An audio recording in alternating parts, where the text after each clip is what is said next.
Hello good people of the internet, welcome back to my channel. For those of you who haven't been here before, hi, my name is Anna and I hope that you stick around. Today's video is part of the series testing perfume brands I've seen in ads, and today's brand is Fugazzi. The creator of Fugazzi was inspired by ancient Egyptian oils, and also the legend of how Cleopatra captivated Caesar with her scent. The A in Fugazzi is also a Cyrillic letter, keeping in theme with the ancient Egypt. I can't really say how long I've seen Fugazzi pop up in my feeds, but the other day I thought, it is time. And right after I had placed my order, the news broke that my previous job has started to carry Fugazzi, so perfect timing. First of all, I gotta say that the delivery was super quick. I placed the order last Monday, today is Monday, and on Friday afternoon, the package was already on my doorstep. So that was unexpectedly, pleasantly surprising quick. I also got this umbrella as well as a voucher for 45 euros with my order. I did, however, had to pay a pretty steep customs fee, so I really hope they're worth it. But let's smell them. Oh, we have 5 extraits de parfum. They are a bit more concentrated. That also explains why this is so fragrant. This is interesting. Very befittingly, we're starting off with Perfume 1, or Parfum 1. And this one has top notes of fresh citruses, blackcurrant, spearmint, and satsuma mandarin. Middle notes of davana, oliban, or frankincense, orange blossom, and pink peppers.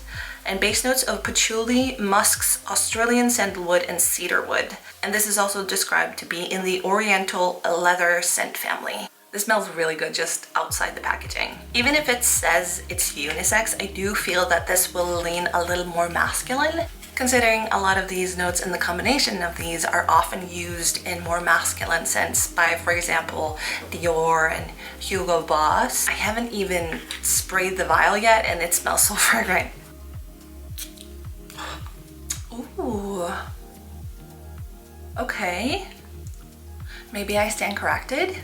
I feel the blackcurrant and the spearmint is more prominent in the opening, so it starts off very fresh. It does settle down into this rich, deep, sweet scent, and it's definitely an oriental leather scent. Even though there are no leather notes in it, the combination of davana and oliban or frankincense, pink peppers, patchouli, and musk, and wood often gives the same vibe. It's deep, rich, sweet, all at the same time. It's giving old money. Wow, we're starting off on a good note.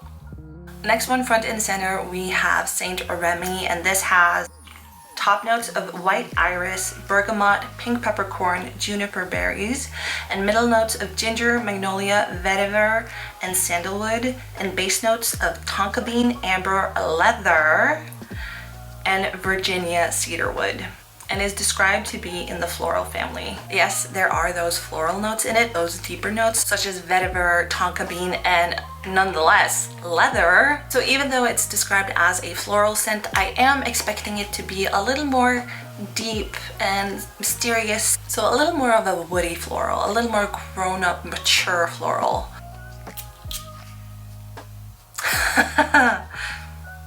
Yeah. It's weird because bergamot is usually the note that hits the nose first, but I got this floral, I want to say leather. So yes, it is floral, but I also get that rich, deep, sweet leather scent dancing in the background. This is very interesting. I don't think I've smelt anything like this. It does come off mature, but also, like I said, rich, sweet, and of course floral, but then it has this earthiness to it. And that's sort of what hit me instantly, like this earthiness. But again, it gives old money. This gives, my family has been running a successful business for over 100 years, and I'm getting paid just to live at this point. I don't think it's suitable for very young people, but I would say like my age and up. But it's super complex and it sort of changes every time I smell it. This was for sure interesting. I'm excited to see the longevity of these. As of now, considering how fragrant they are in the box, I feel like all of these are beast modes. And projection and scent trail is insane.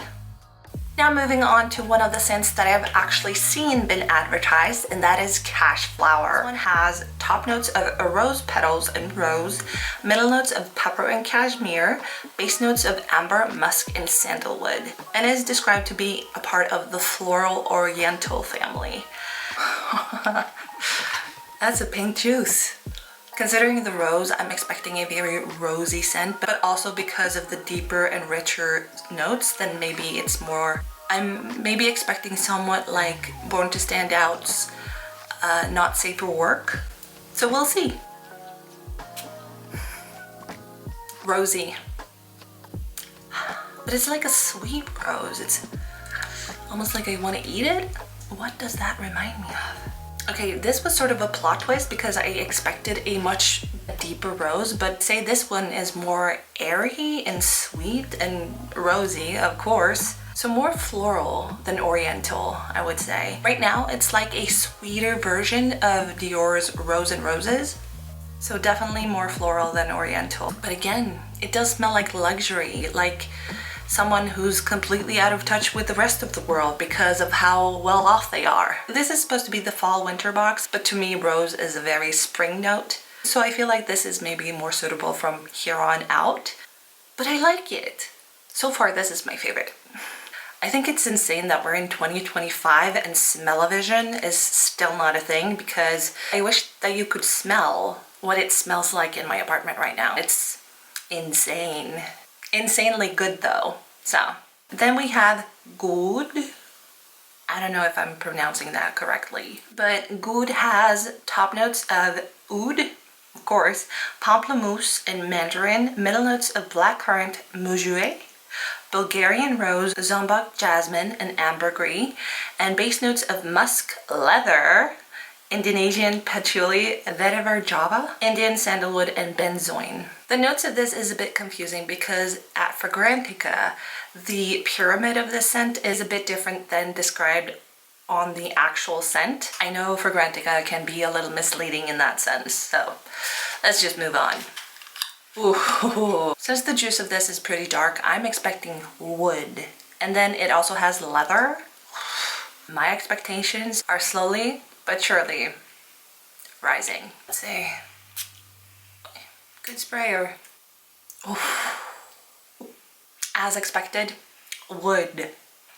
It's actually a little reminiscent of tobacco, like an unlit cigarette, really. I'm guessing that's the oud and the leather, and also, yeah, the sandalwood and benzoin as well.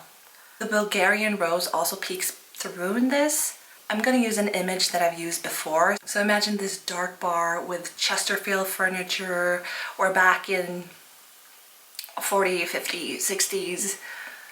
And these men are smoking their cigars, and the entire room is like a bit hazy from all the smoke. And right through the haze comes a woman with blonde hair, red lips, and a red dress. That's how I envision the rose peeking through in this one. It's sensual and mysterious, and then it has that floral aspect to it with the rose. Even though this one is a unisex as well, all of the previous scents have also been unisex. I'd say that this also leans a bit more masculine than unisex. And it's weird because I have a tendency to pick up on the ambergris pretty quickly, but it's hiding pretty well here. Or maybe it's going undercover with some of the other notes. Expectations met. Coming up on the home stretch now, this is the last of the Extrait de Parfums in this discovery set. And this one has notes of dark wood, cashmere, white amber, and pink pepper. And again, is described to be unisex and part of the Oriental woody family. Angel Dust is actually the first fragrance that I saw by Fugazzi. And with a name like Angel Dust, it's just bound to pique your interest, right? With this one, I'm expecting a musky scent with a kick of pink pepper. So we'll see. Ooh. Wait. There's some citrus in here. But it doesn't say on the box. Dark wood. I gotta check this out.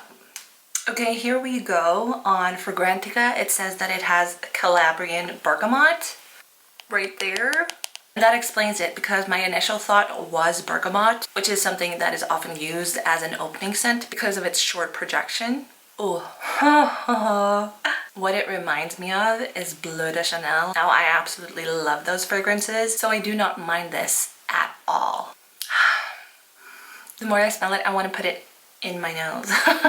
Considering the notes, it's a lot more fresh than I anticipated. White amber tends to be prominent too, but I'd say that the bergamot really runs the show here, and it's not even mentioned on the box. So it's fresh, but the powdery notes also peek through, and then it has that little kick of pink pepper, but it's like the bergamot is tying it all together. So it's more of a, it's a softer version of Bleu de Chanel, but if you like the Bleu de Chanel line, you're gonna like this one too. Then last but not least, we have Vanilla Haze, and this one has top notes of mandarin, coconut milk, almond, and hazelnut, and middle notes of vanilla pod, tonka bean, and jasmine, and base notes of creme brulee, a white amber, and sweet musk, and is described to be a part of the amber scent family. With all the vanilla and the gourmand notes in this one, I am expecting a more gourmand scent, but we'll see.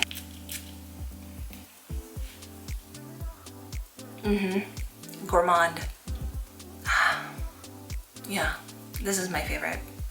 It's sweet, decadent, but the amber and musk does calm it down, and then you have that little kick of freshness with the mandarin. It's very subtle, but it's there, even though mandarin is sweet in itself. It does create a good balance to the creme brulee and the vanilla. I'd classify this as a gourmand. It can be a little reminiscent of Bianco Latte and Maison Mataha Escapade Gourmand, I believe it was called. So if you like those scents, you'll like this one too. We really ended on a high note, didn't we? Okay, it was worth the customs fee. I think I found what scent I'm gonna use my voucher on. For some reason, I get that Lana Del Rey song, that Hot Summer Nights, Mid-July, that one. And I also get like white linen swaying in the summer breeze while the sun is high. That's what it gives me. It's very airy and powdery and not too big of a heavy hitter. So ding ding ding, we have a winner.